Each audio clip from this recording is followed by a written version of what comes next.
This is a lecture from Open Tuition. For the free lecture notes that go with this podcast, please visit opentuition.com. We now look at the people part of the syllabus, human resources management. And human resources management is often said to be one of the most difficult areas of a business. Human resources, quite difficult. You can't just go down to the local shop and buy suitable employees. The employees leave each evening and they won't necessarily come back. They could relocate themselves to a rival, taking maybe valuable knowledge with them. And it's reckoned to have got actually a more difficult problem recently for the following reasons. And it depends a little bit on the country you live. Okay, but certainly in many Western countries, the birth rate has fallen. More people are entering retirement, fewer young people coming onto the job market, and therefore there's greater competition for these people. To the extent that in the UK, where supermarkets traditionally would be employing people still at school, we are allowed to work part-time or can work part-time when we're 16. So people that are still at school working in the evenings maybe or weekends, or students at university working for part of the time, they were a prime candidate for part-time jobs in supermarkets. And then supermarkets found it was increasingly difficult to recruit enough people from that pool of the population. And they saw more and more older people. And what some of our supermarkets have done is had a deliberate recruitment strategy at recruiting people for part-time jobs, but people who had just retired from an ordinary job, people about 65 years old. Of course, people live a lot longer now anyway and tend to be a bit fitter when they're 65 than maybe they were 30 years ago. And they want to get out, they need help with their pension, they want to socialise and so on. And many of our supermarkets now employ older people as well as younger ones for part-time jobs. Secondly, there's a greater tactical content in many jobs. Certainly adequate keyboard skills are sort of required in an awful lot of jobs now. But even jobs that are probably semi-skilled jobs really, or skilled jobs that there had been, if you take maybe 50 years ago an electrician or a plumber, they would serve their apprenticeship to become qualified, and really that was them set up for life. Things didn't change very often. Now there are continuous streams of new technology, new regulations that they have to be qualified and certified. They have to be certified annually very often to keep their qualification. So it's kind of lifelong learning. So maybe we need better people, maybe kind of brighter people, to be able to cope with this unending stream of updating. And therefore maybe more difficult to get people who can cope with that. A theme we've mentioned before, a movement really from service or to service industries away from manufacturing.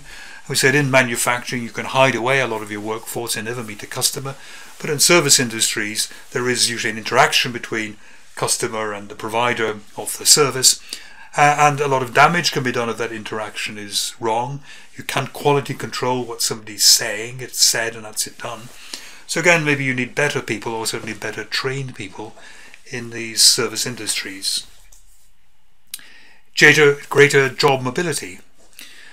When I was a child, my grandparents would be telling me, and this wasn't, I suppose, that long after the end of the Second World War, or my grandparents had been through a depression, a Second World War, and a lot of instability. What they saw as the perfect solution was a kind of job for life, and the great advice was, join a bank. You can join a bank when you're 16, stay till you're about 66. 40 years in the one job with job security is just what you want. And of course, very few people look for that now. And indeed, very few employers look for that now. They almost expect you to move around every 3 or 5 years, gathering up experience. And you've been with 10 years with one employer, they kind of look at you and think, can't you get another job? So there's more people going out at the top, then of course there's more recruitment effort at the bottom needed. And finally, one which seesaws a little bit, maybe not there so much now, we have to keep an eye on it though, But before the great banking crash, there was very full employment, very difficult to recruit people. And you'd say to an employee, could you come in Saturday, because we've got some urgent work that needs doing, and the employee would often be confident enough to say, no, I can't come in Saturday, I'm playing football. And the employer would be almost too frightened, couldn't dare really to say very much about it, in case the employee walked out and got another job across the road. With the economy changed a little bit, now maybe if you ask your employee, could you come in Saturday, they'll say, oh yes, I can come in Saturday and Sunday as well, and you needn't pay me for it, just as long as I can keep my job. So depending on the economic conditions, you get a bit of a seesawing in that last one. Now, how does the planning work for human resource work? And it works as follows. It should be following, like all acquisition of resources, it should be driven by your strategic plan. The manpower, the men and women, if you like, in the M words is what we're talking about here. So let's say we're some sort of technical firm. What we have is maybe at the minute, sake of argument, let's say that we have 100 electrical engineers. You're not just looking at heads, you're looking at specific skills. So we have 100 electrical engineers. And let's say we have a very ambitious strategic kind of plan that over the next 5 years we think we're going to go up 3 times in size. We just won a big contract, etc. We just see no reason why maybe we're going to be 3 times as big in 5 years. We're going to need 300 electrical engineers. So what we do is we say, right, over the next 5 years, how many of our people might leave? So maybe we judge from our evidence of staff turnover that maybe about 30 people leave in 5 years. We'll say we're a pretty young organisation and not many people are going to retire, so maybe let's say 2. And we say, well, who else in the organisation might want to transfer to electrical engineering that we might train up in-house to become that? And just to keep the mathematics easier, let's say that we have 2 people who might be able to have aspirations to gain the skills we need. So there we would end up with kind of 70. And we need to go up here to 300. So we need to find about 210 people in 5 years. So it's approximately 40 maybe to 45 people per annum.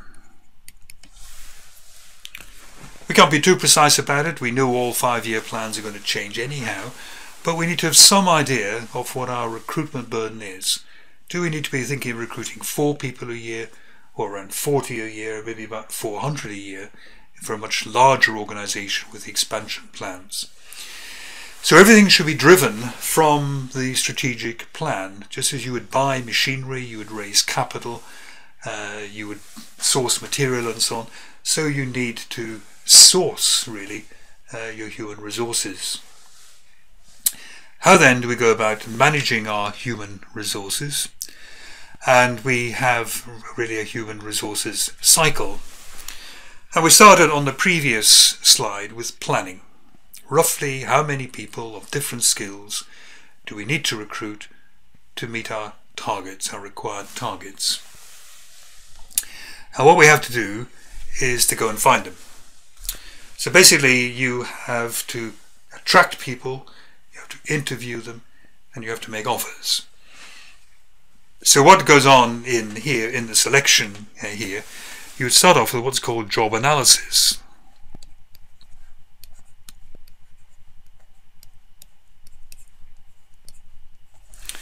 A job analysis is an investigation trying to determine exactly what the job is. How will a person be spending their time? If you think of recruiting somebody called an accountant's assistant, then behind that title in different organisations there are very, very different potential jobs. So in some organisations the accounts assistant will just be doing debits and credits, maybe to the receivables ledger. In another organisation the accounts assistant might be doing quite fancy stuff on Excel, lots of budgets and so on. In another organization, the accounts assistant might have quite a lot of day-to-day contact with customers. So behind the title accounts assistant, we really have to get down and say, right, what is the job? What sort of things will the person be doing? And sometimes the way it is done is you get an existing accounts assistant to keep a little diary for maybe 2 weeks, and they write down, well, I spent 2 hours this morning doing debits and credits, I spent 3 hours this afternoon doing something in Excel, I spoke for 1 hour to maybe customers or something of that sort. So you get a pattern of what the person will be doing, and from that you can write what's called a job specification. A job specification saying exactly what the job is. Someone is expected to be able to do debits and credits, talk to customers, sort their problems, maybe even be in charge of even more junior staff and so on. But this defines the job. And from that, you get a person specification.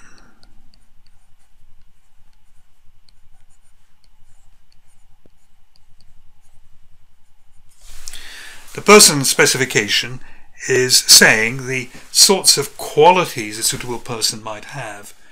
So it might say to do the job as defined in the job specification. The job specification is the result of the analysis. The sort of person who will be able to do this job maybe has to have 2 years experience with spreadsheets. Maybe has to have 1 year's experience supervising 2 other people.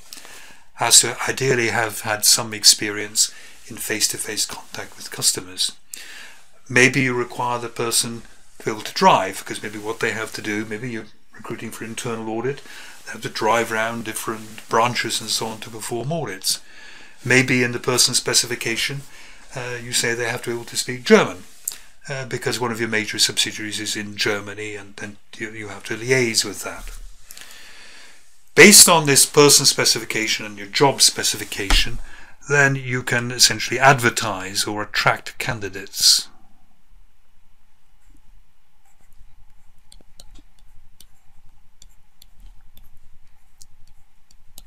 So advertising is one way of doing it. Put an advert in the local paper, or increasingly you put adverts on the internet.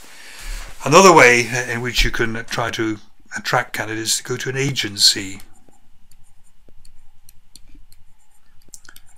An employment agency or a job agency who, I don't think it's 2 G's an agency, they will have people on their books looking for jobs and have all their details. And you may go to an agency anyway because they can give you advice on the advert. You don't want an advert that's so loosely worded that 2,000 people apply. You don't want one that's so tight that one person applies. You want maybe about 30 people to apply.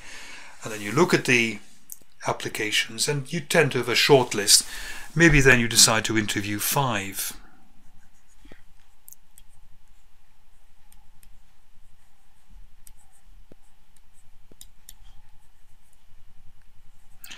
Five or 6. You invite them to the interview, and you have to be very careful of the sort of questions you ask them. If you ask them questions, can you deal with deadlines? Nobody's going to sit there and say no. They're going to say yes. But then what you have to do is draw them out to get some evidence that they can actually deal with tight deadlines. You can follow it up and say, well, could you give me an example of when you've recently had a tight deadline and how you dealt with it? So open questions, rather than can you do this, yes or no, give me examples is one way into it. And with the interviews, maybe for 6 people, increasingly people are given little tests. So the sort of tests you've been giving people, it could be ability tests. If somebody says they can type in Word for Windows at 80 words a minute, well, it's not going to take you very long to check that. You give people personality, psychological tests. You can ask sometimes people to bring along samples of their work if they're a designer of some sort. Tests are, you can give them aptitude tests. Will they make good programmers? Tests are becoming increasingly important to try and make sure you get the right people, because if you get the wrong people, it really gets very expensive. Not really that they gain security of an employment, because normally you have to be there, at least a year. But it's really the waste of time. You've spent time recruiting somebody. You need them. They come in, and it takes you a month to find out they're useless rather. You get rid of them. You have to start that whole cycle again. And typically, the recruitment cycle could be 3 months, because people have to give notice to their existing employer. So you've lost kind of 3 months' work where you needed them. So you want to try and get the right person, leave as little as possible to chance. You select a candidate, you write to them, you offer them a job, and assuming they say yes, then it's normally advised that you take up references from the current employer. You should at least be able to get the current employer to say this person has been employed by us from there to there. This is their job title, this is their salary. People are increasingly reluctant to make value judgments about employees, saying this is a good or a bad employee. Then we have to look at their performance. How do we enhance their performance? Well, what you're looking for first to get them up and running pretty quickly is induction training.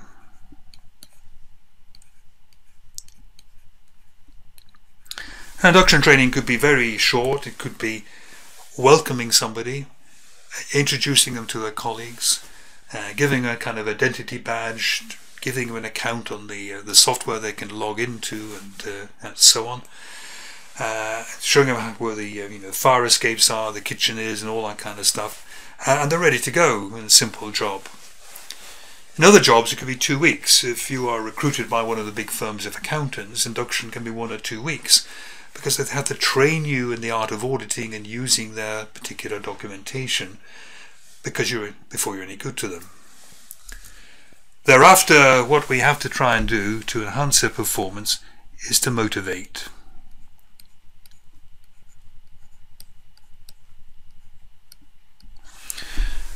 We'll see that in a moment, how you maybe can motivate people, but motivation was once described as getting people to run towards a target rather than just to kind of walk towards it slowly. You want to fire people up with enthusiasm for the job so that they do it really well. And then what we have usually is some form of appraisal, an appraisal interview. For new recruits, it might be every 3 months for the first year. They need to know how they're doing.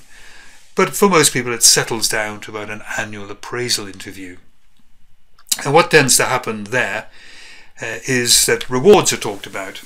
Maybe they tell you what your bonus is for last year and what your pay will be for next year, and they will presumably justify the bonus and the pay to you. And also they talk to you about really how things have gone on. So, based on what went well, what didn't go so well, they will say, well, maybe you need to go for some other training. Maybe we think you're not quite ready for promotion yet. Maybe we'd like you to move to that department, or maybe we're going to promote you. So people want to know what's coming in the front of them, their development, the plans for them. They want to be told how they did over the last year, and they also want to be told what their rewards are. Sometimes the appraisal interviews will come back to it. Sometimes they are less useful than might be anticipated.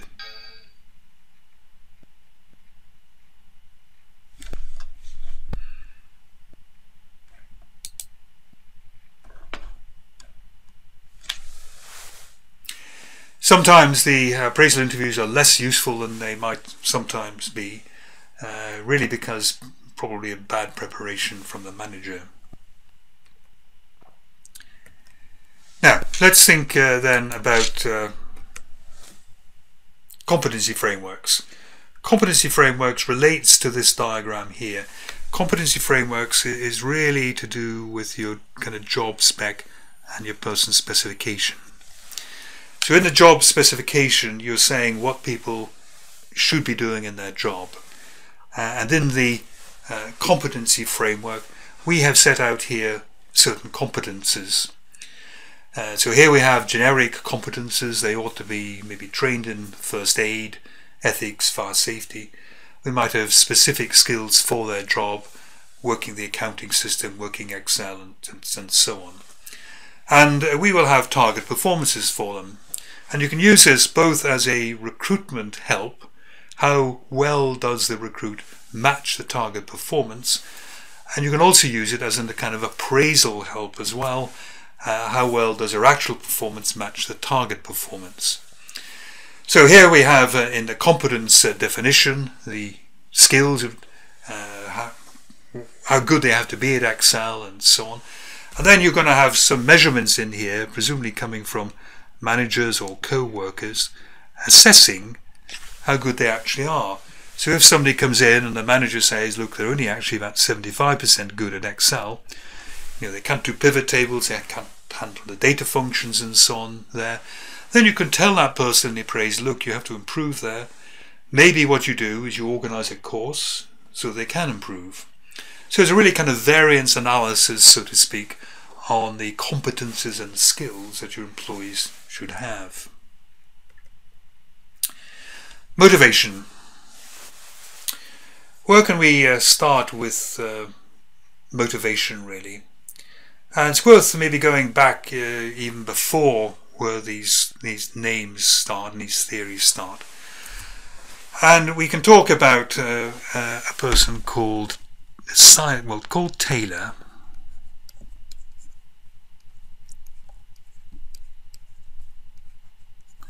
And Taylor was responsible for scientific management.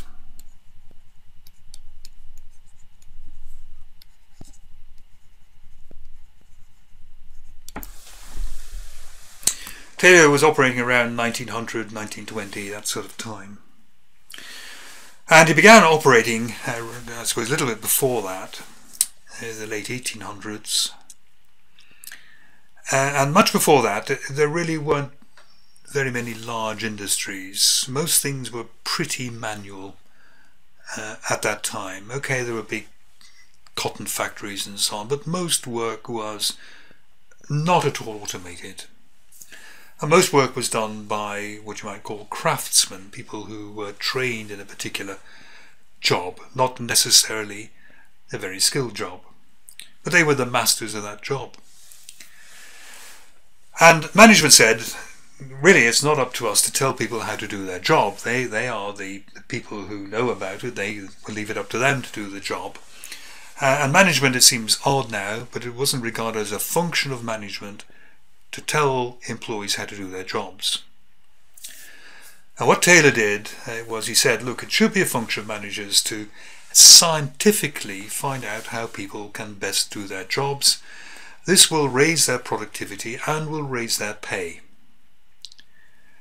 And the example given by Taylor was a variety of job or work person who are called shovelers. A shovel is a thing that you can move coal with or move snow with and so on. And this was a manual job, shifting stuff. Before you had, tractors and so on to do it. And Taylor worked out kind of things that, let's say that the best weight to be shoveling each time, let's say, is 8 kilograms. 8 kilograms didn't put too much strain on people's back. 8 kilograms was enough, not to have too much wasted effort. The perfect weight to move each time you used a shovel was 8 kilograms. And Taylor then said, how do we make sure people move 8 kilograms? He said, if you're moving something of low density, then you give them a big shovel. So when that's full, it's 8 kilograms. And if you're moving something of high density, you give them a small shovel because you need less material on it to weigh 8 kilograms. That was the idea of his scientific approach to management.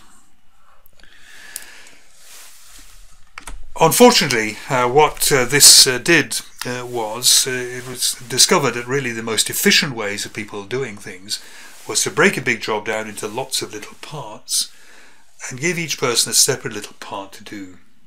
They weren't making a whole item, they were just putting on one bolt or something. And this was then allied to Henry Ford's production line system, where you couldn't even control the speed at which you had to do it. These things were coming in front of you, and you had to work at a certain speed to do it. And of course this came in then for very bad kind of press. People didn't find just doing one thing over and over again, it wasn't at all fulfilling, and also they had to keep doing it at a certain time and so on. It was terribly stressful. And Taylor, towards the end of his life and just after that, came in for great criticism really at dehumanizing work, even though it was done with the best intentions of actually raising pay packets. Now where all this began to change a little bit, and this is all kind of revision, just a little bit of background I suppose of F1, was we had a guy called Elton Mayo. Elton Mayo, the father of kind of a social relationship approach to management, was brought in to do some psychological experiments really in a very large electrical factory in a location called Hawthorne in America. And there were a few kind of problems here that he was asked to investigate. And anyway, one of his experiments was he would change the lighting. This was people manually kind of winding coils, doing quite intricate stuff manually. And he changed the lighting. And then he would go back to people and said which lighting was better, bright light, little light, floodlights, spotlights, side, top, all the different combinations of lighting. And to his surprise, he discovered that it didn't much matter what way the lighting was improved or changed, but always the people whose lighting was being changed seemed to do better than the control group, the people whose lighting wasn't changed. What he did was he put this down then to the people who were being asked about the lighting and what they preferred as people who felt special. They felt they were able to influence in some way their job conditions, and that this was therefore motivating. Now many people criticise these experiments of Mayo, but this idea of there being a social dimension, a psychological dimension to work, more than just paying people more money, is still very powerful. And I suppose this was then brought up to date again, the early 50s, by Maslow and Hertzberg. And we'll just look at Hertzberg's theory. There was Maslow's hierarchy of needs, which you can look back at if one of you want to. But Hertzberg's comes out to be relatively kind of similar. Hertzberg talked about hygiene factors, and he talked about motivating factors.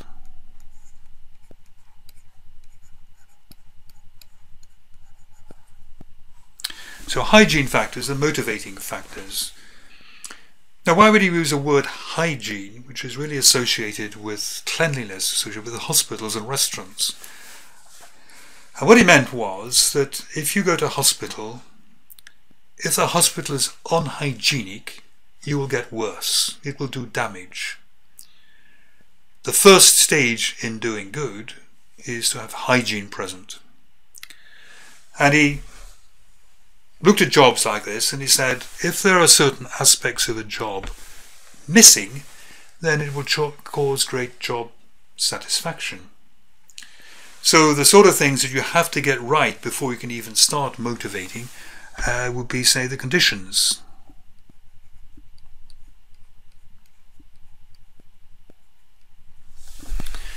Reasonably warm, reasonably clean, reasonably dust free. Because if any of those goes wrong, you become kind of obsessed with the really bad conditions. Another one, the relations you have with your boss and your colleagues. So if you are aware that all your colleagues hate you and your boss hates you and always shouts at you, again you become so obsessed in this here that nothing is going to work. It is going to be severely demotivating. And then there is the money. The idea that you are being paid fairly for a fair day's work, that you are not being kind of discriminated against, somebody else doing the same job is getting more money than you and so on. There has to be a feeling of fairness, of between workers. Again, otherwise you quite understandably become obsessed with that. Once you've got all these hygiene factors in position, then what you can do is start motivating people. And he said the sort of thing that produces motivation is giving the ability maybe to make decisions. Rather than always just being told what to do, you're given the freedom to make some decisions. Challenge.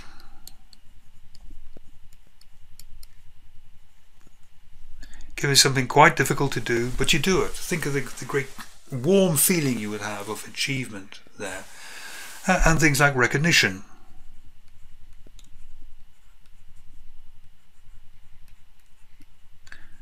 So your boss, bringing you out in front of everybody else and saying, look, this person's done this, well done, you're the salesperson of the week or something of that. So these are the things that motivate you, being able to make decisions, a bit of self-destiny. Maybe your boss asking you for your opinion, a bit of participation.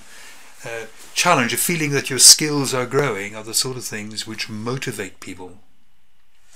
We're coming back to that when we look at job design. Theory X, Theory Y, another motivational theory. Theory X is basically saying the way managers will do best with people is to be very autocratic.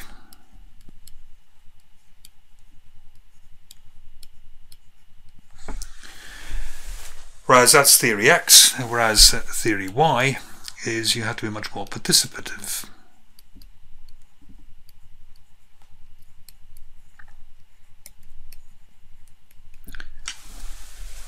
It's Theory Y.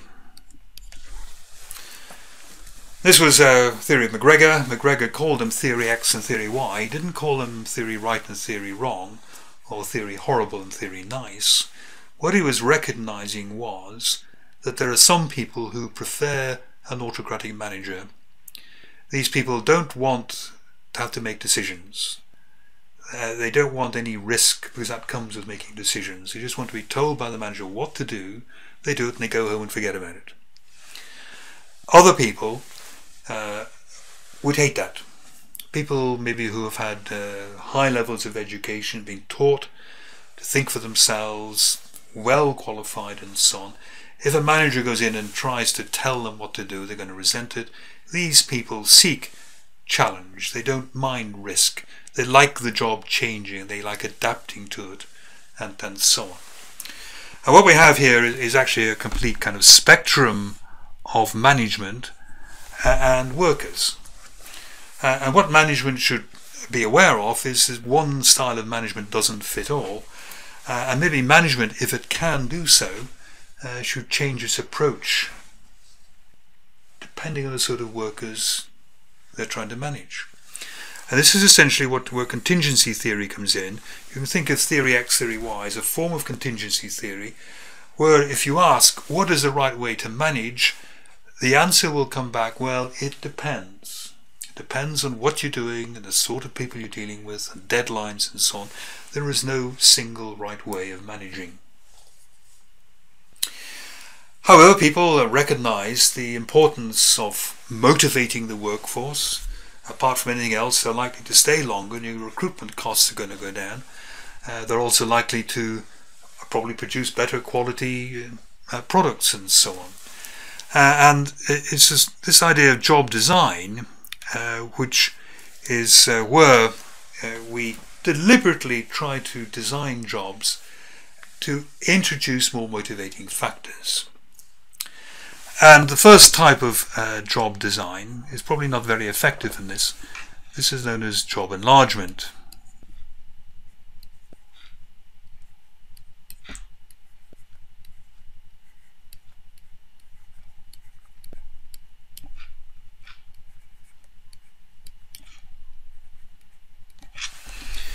A job enlargement is pretty much more of the same. So if you were in a car factory, and here's the car kind of going past, very stylish car this, and your job is to put on the front wheels, Job enlargement would be effectively saying, now you can also put on the back wheels. So there's no improvement really in the challenge or the skills. It's pretty much more of the same. And this is known as a horizontal change.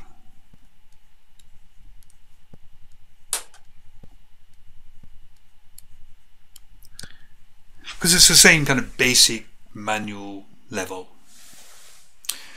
Probably not very effective in motivating.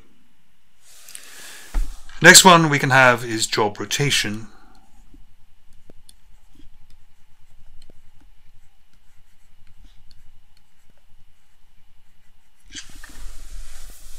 What job rotation means, it's still horizontal, both of these are horizontal, but it tries to bring in a little bit more variety to the job to at least alleviate boredom. But it's still basically much, still the same kind of pretty much manual job there. So one day you might be on duty putting on wheels, the next day you might be putting on the bumpers or fenders, whatever you want to call them. The next day what you might be doing is kind of fitting the wiper blades or something of that sort. So you kind of move around a little bit. It maybe relieves boredom a little bit, maybe a little bit more motivating, but still a pretty basic sort of a level. Probably not very effective at motivating. And then there is job enrichment.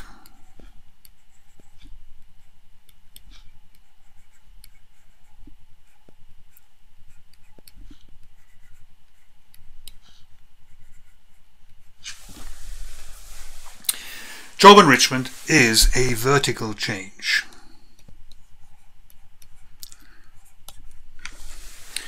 A vertical change, it will introduce higher level skills. That's what we're after. It will introduce more challenge, perhaps more judgment that the person is allowed to make. So if we keep with our kind of car factory here, the way job enrichment might work is you're kind of putting on your wheels, but as well as that you're told, look, when this car is coming in front of you, what we want you to do is just to kind of look at the paintwork. Look for any little flaws, scratches or something in the paintwork, and what we want you to do is to mark where maybe the paintwork needs to be improved, polished, touched up, whatever or you can go back to the paint shop, whatever the problem is. So here we are definitely elevating in a way the interest which is in the job. You're continually looking for errors. You're judging, is it really an error or is it just a bit of dust and all this kind of stuff. And you'll feel, in a way, quite responsible for this car because you're doing a very important job in the quality control. The final type of job design change was what was called autonomous work groups.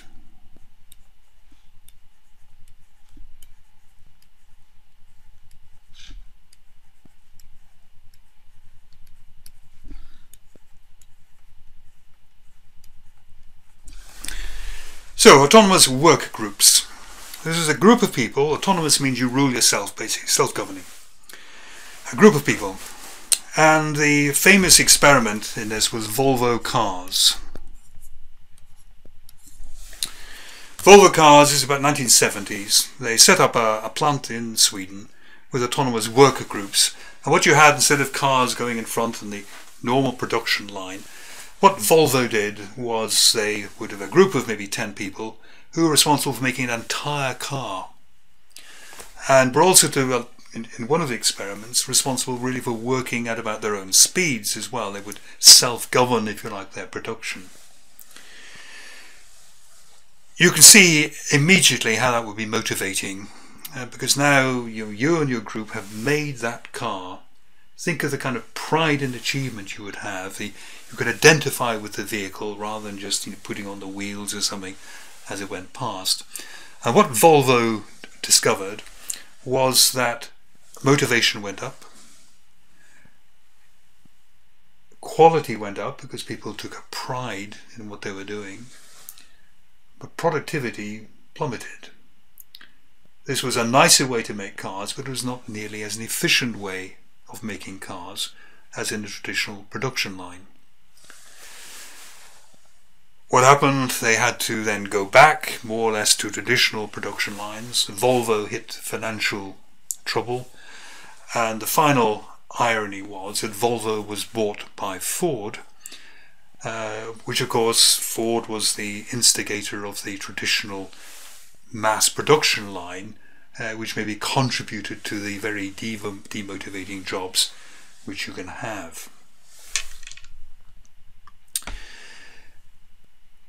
Finally, a little bit on appraisal here. We have performance review, potential review and reward review. So this is what happens, as I said, during your appraisal. This is kind of looking back,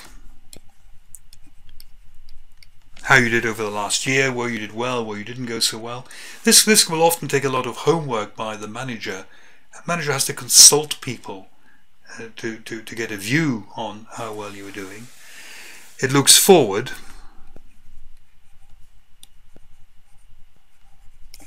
What you're going to be doing next year, what the company's plans are for you, and training courses, movements, secondments, and so on. And then there is the reward review, which is basically your pay. Now, the first thing I'll say about this is some HR people would say that that should be split. Normally you get all three things done at one interview, but the reason they say you should actually keep the reward review well removed from the other reviews is that there's more to pay than performance.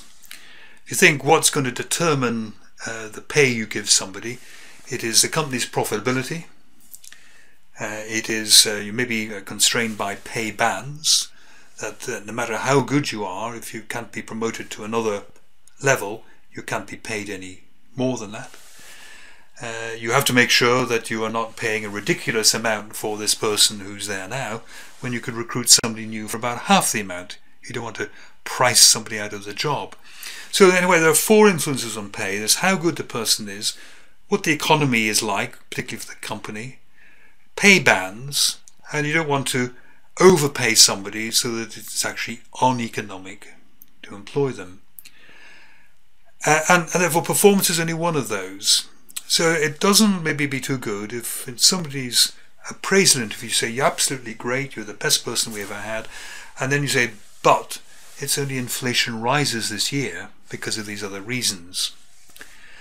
So some recruitment people say you should keep that about 6 months apart. Do the appraisal, then in the middle of the year you have the pay awards, so you can try to separate the effects. How good is appraisal? How worthwhile is it? Depends very much how it's done, and in particular how much preparation your manager puts in. I have been to appraisal interviews where I walked in. I think the manager probably didn't know me. I said my name, and then the manager began looking through my personnel file. Obviously had done no homework whatsoever. Certainly didn't look to see what was promised last year, what last time's review was, and so on. And the whole thing was essentially a waste of time. A proper manager, a proper review will require the manager to look, what was said last year, what promises were made last year, maybe what courses has a person gone on. The manager maybe has to collect evidence from your co-workers, maybe from clients, and so on. Has to bring all that together. Has to think maybe what does this person need by way of personal development or promotion and so on. And it takes a long time to do this. And it takes quite a long time to perform the appraisal interviews so that you give this person the chance to speak to you. For many people, this is their only time when they can kind of formally talk or freely talk about their conditions and whether or not they're happy at work, and it's often built up to quite an occasion. And then if the manager hasn't done the homework, that's a very disappointing occasion. It also depends a little bit on how the information is presented to you. Sometimes what you go in to, quite often what people do to try to make it factual, they give you a kind of little score plan here. So -5 is really well below average, +5 is really well above average, and they would have things here like attendance or punctuality, there's skills. There are a whole lot of kind of qualities down there, getting on with people, adaptability, quickness of learning, any of those sort of things. And you go in and you find your manager has kind of put the numbers down. And the manager then says, I've given you a +2 there, -2 there, and so on. And I promise you, it doesn't matter how much you discuss this with the manager, these scores will never change. The managers kind of made their mind up, and if they were to change one of these, it's kind of admitting that maybe the score was wrong. This is sometimes called a closed appraisal.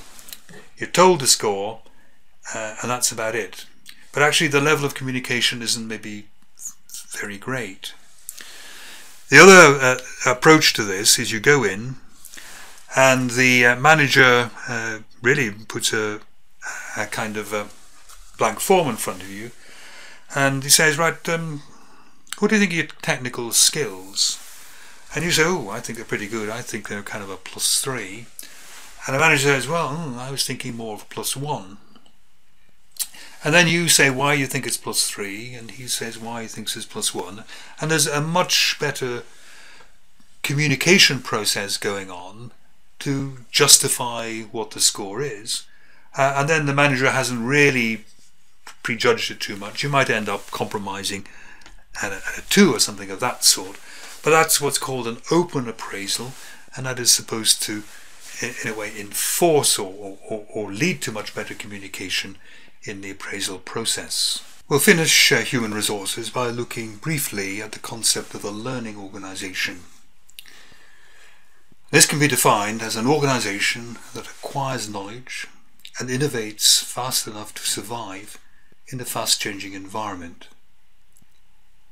It should create a culture that supports employee learning, that tolerates mistakes, and allows both the organization and employees to learn from experience and experiment.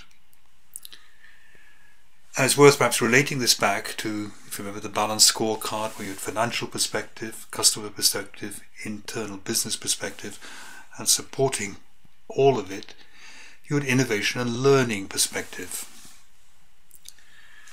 So what we need to particularly when economies, technology, competition are changing rapidly, you cannot afford to stand still. Organizations have to learn.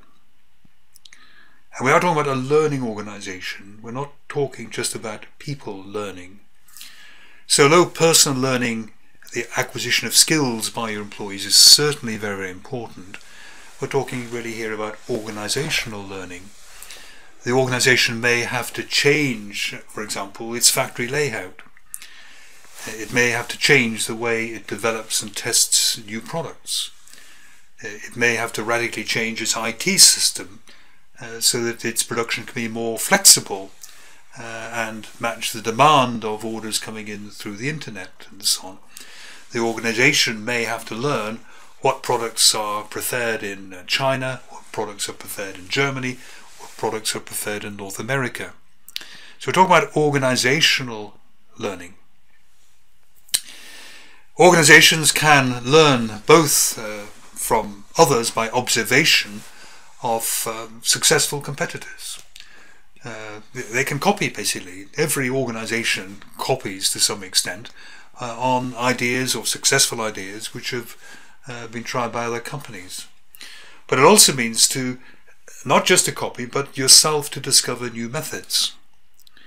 So, for example, again, if I go back to Apple, without copying anybody else, it invented the concept of downloadable MP3 files on iTunes. You pay your 99 cents or something, and you can have a track delivered to you over the internet very, very quickly. Nobody had ever really done that before, certainly to any big degree, and that was basically an innovation, a learning process which Apple had instigated. Had to get cooperation from the recording companies, had to build great big data banks to hold all of these MP3 files, had to find ways of kind of copy protecting when it was downloaded and so on as well. They discovered new methods. It says at the end here that you have to learn from experience and experiment, and the learning organization is sometimes confused by an organisation which the chief executive officer tells people, right, we're going to do this. We're going to change what we're doing and we're going to do this because I think this is the road to success. That is not learning, that is gambling. That is having a hunch, if you like, and it could be wrong. So it's not simply ordering, not simply deciding and ordering people what to do. It should be based on experience and experiment, because we can all learn the wrong things and we can all come to wrong conclusions if we don't learn the right things. So there's a longer section in the notes about the learning organisation. It's just been mentioned here relatively briefly, so that you have, it's not to be ignored, and it's worth reading the bit in the notes just to see all the ins and outs of the learning organisation.